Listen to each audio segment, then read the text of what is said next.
Hema's cooking channel ಕಡೆಯಿಂದ ಎಲ್ರಿಗೂ ನಮಸ್ಕಾರ.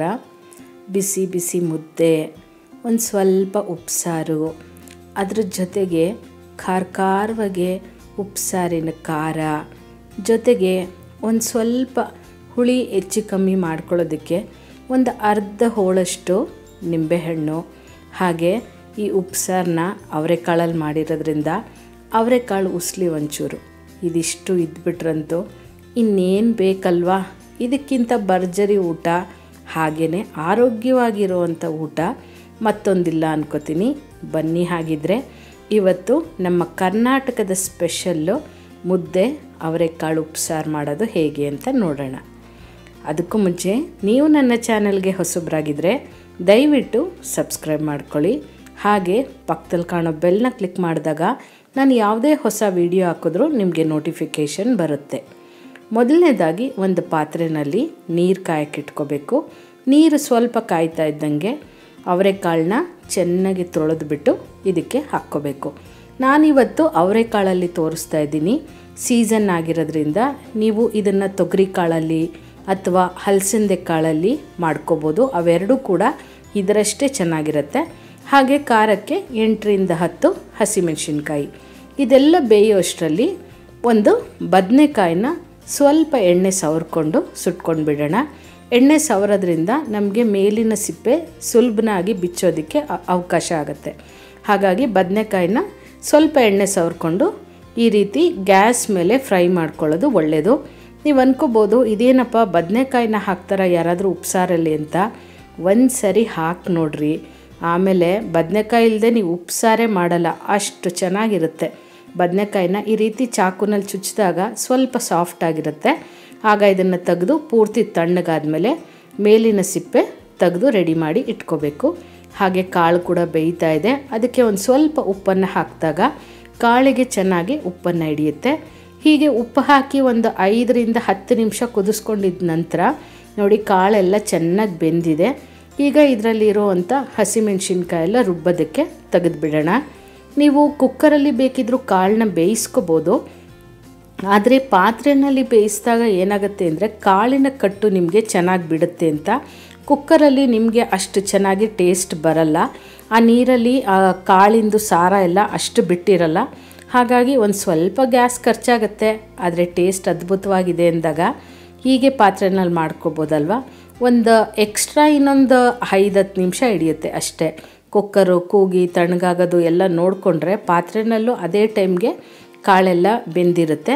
ಈಗ ಸ್ವಲ್ಪ ಕಾಳನ್ನು ಕೂಡ ತೆಗೆದಿಟ್ಕೊಂಡು ಈಗ ಕಾಳು ಮತ್ತು ಸಪ್ಪು ನೀರು ಎರಡನ್ನೂ ಬೇರೆ ಬೇರೆ ಮಾಡಿ ಇಟ್ಕೋಬೇಕು. ಇದೇ ಸಪ್ಪು ನೀರಿಗೆ ನಾವು ಉಪ್ಸಾರನ್ನ ಮಾಡ್ಕೋಬೇಕು. ಈಗ ಉಪ್ಸಾರು ಖಾರಕ್ಕೆ ಏನೇನು ಬೇಕಂತ ನೋಡೋಣ.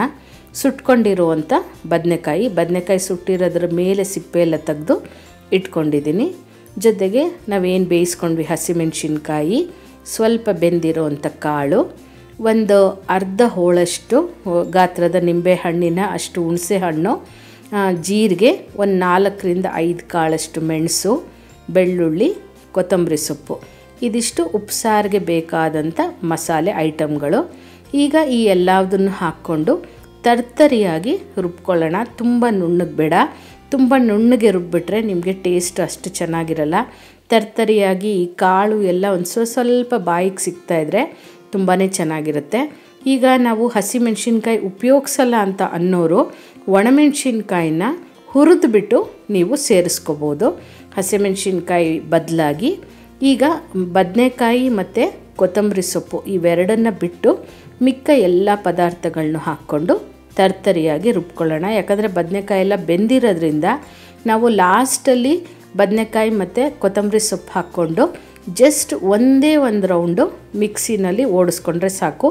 ಇಲ್ಲ ಅಂದರೂ ಕೂಡ ಹಾಗೇ ಕೈನಲ್ಲಿ ಕಿವುಚ್ಬಿಟ್ಟು ಕೂಡ ಹಾಕ್ಕೋಬೋದು, ಅದು ಕೂಡ ಟೇಸ್ಟ್ ಚೆನ್ನಾಗಿರುತ್ತೆ. ನಾನಿಲ್ಲಿ ಮಿಕ್ಸಿಗೆ ಹಾಕಿ ಎಲ್ಲವುದು ತೋರಿಸ್ತಾ ಇದ್ದೀನಿ.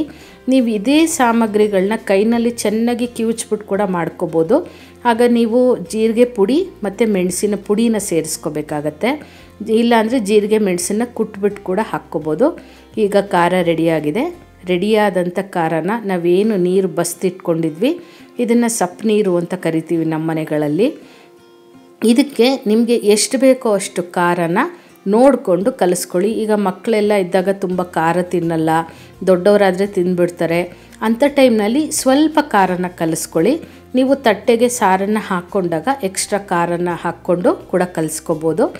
ಈಗ ಉಪ್ಸಾರಿಂದು ಖಾರ ಎಲ್ಲ ಹಾಕಿ ರೆಡಿಯಾಗಿದೆ. ಈಗ ಇದಕ್ಕೆ ನಾನಿಲ್ಲಿ ಹಸಿ ಈರುಳ್ಳಿನ ಹಾಕ್ತಾಯಿದ್ದೀನಿ. ಹೌದು, ಹಸಿ ಈರುಳ್ಳಿ ಕೂಡ ನಿಮಗೆ ಮಧ್ಯದಲ್ಲಿ ಬಾಯಿಗೆ ಸಿಕ್ತಾಗ ಚೆನ್ನಾಗಿರುತ್ತೆ. ಈಗ ನಾನು ಹೇಳ್ತಿಲ್ವಾ, ಒಂದೇ ರೀತಿ ಉಪ್ಸಾರು ಮಾಡಿ ಬೇಜಾರಾಗಿದೆ, ಅದೇ ಟೇಸ್ಟ್ ತಿಂದು ತಿಂದು ಬೇಜಾರಾಗಿದೆ ಅಂದರೆ ಯಾಕೆ ಇವತ್ತು ನಾನು ಮಾಡಿದಂಥ ಈ ವಿಧಾನದಲ್ಲಿ ಒಂದು ಸರಿ ಟ್ರೈ ಮಾಡಬಾರ್ದು ಅಲ್ವಾ? ಈಗ ಸಾರಂತೂ ರೆಡಿಯಾಗಿದೆ. ಕಾಳನ್ನು ಒಗ್ಗರಣೆ ಮಾಡ್ಕೊಂಡು ಬಿಡೋಣ. ಅದಕ್ಕಾಗಿ ಒಂದು ಪ್ಯಾನನ್ನು ಬಿಸಿಗಿಟ್ಟು ಒಂದು ಸ್ವಲ್ಪ ಎಣ್ಣೆ ಹಾಕಿ, ಎಣ್ಣೆ ಕಾದ ನಂತರ ಸಾಸಿವೆ ಹಾಕ್ಕೊಂಡು, ಸಾಸಿವೆ ಸಿಡಿದ ಮೇಲೆ ಹಸಿಮೆಣ್ಸಿನ್ಕಾಯಿ ಹಾಗೆ ಕರಿಬೇವನ್ನ ಹಾಕ್ಕೊಂಡು ಫ್ರೈ ಮಾಡ್ಕೋಬೇಕು. ಹಸಿಮೆಣ್ಸಿನ್ಕಾಯಿ ಬೇಡ ಅಂದವರು ಇಲ್ಲೂ ಕೂಡ ಒಂದು 2 ಒಣಮೆಣ್ಸಿನ್ಕಾಯಿನ ಮುರಿದ್ಬಿಟ್ಟು ಸೇರಿಸ್ಕೋಬೋದು. ಹಾಗೆ ಈರುಳ್ಳಿನ ಹಾಕ್ಕೊಂಡು ಈ ಎಲ್ಲದನ್ನು ಚೆನ್ನಾಗಿ ಫ್ರೈ ಮಾಡ್ಕೋಬೇಕು.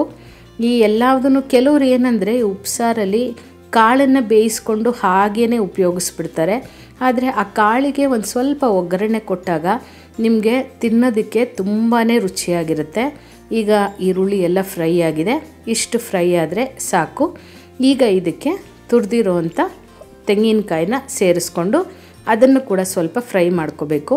ಈ ರೀತಿ ಈರುಳ್ಳಿ ಜೊತೆಗೆ ಒಂದು ಸ್ವಲ್ಪ ಕಾಯನ್ನು ನಾವು ಫ್ರೈ ಮಾಡ್ಕೊಂಡಾಗ ಏನಾಗುತ್ತೆ, ಈಗ ನೀವು ಮಧ್ಯಾಹ್ನ ಮಾಡಿಟ್ರೂ ಕೂಡ ಸಂಜೆವರೆಗೂ ನಿಮಗೆ ಮಾಡಿದಂಥ ಕಾಳು ಹಳಸೋದಿಲ್ಲ.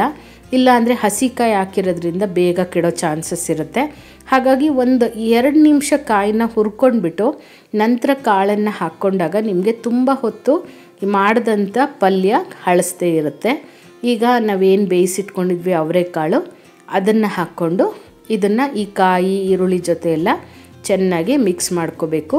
ಈಗ ನೀವು ಬೇಕಿದ್ರೆ ಸ್ವಲ್ಪ ಹುಳಿಯಾಗಿ, ಇವಾಗ ನಾವು ಕಡಲೆಕಾಳು ಉಸ್ಲಿ ಎಲ್ಲ ಮಾಡ್ತೀವಿ ನೋಡಿ, ಅದಕ್ಕೆಲ್ಲ ಹೇಗೆ ಸ್ವಲ್ಪ ಹುಳಿ ಇರಲಿ ಅಂದ್ಬಿಟ್ಟು ನಾವು ನಿಂಬೆಹಣ್ಣು ಹಾಕ್ತೀವಿ, ಆ ರೀತಿ ಇದಕ್ಕೂ ಕೂಡ ನೀವು ಇಷ್ಟ ಇದ್ದರೆ ನಿಂಬೆಹಣ್ಣನ್ನು ಒಂದು ಅರ್ಧ ಹೋಳಷ್ಟು ಹಿಂಡ್ಕೋಬೋದು.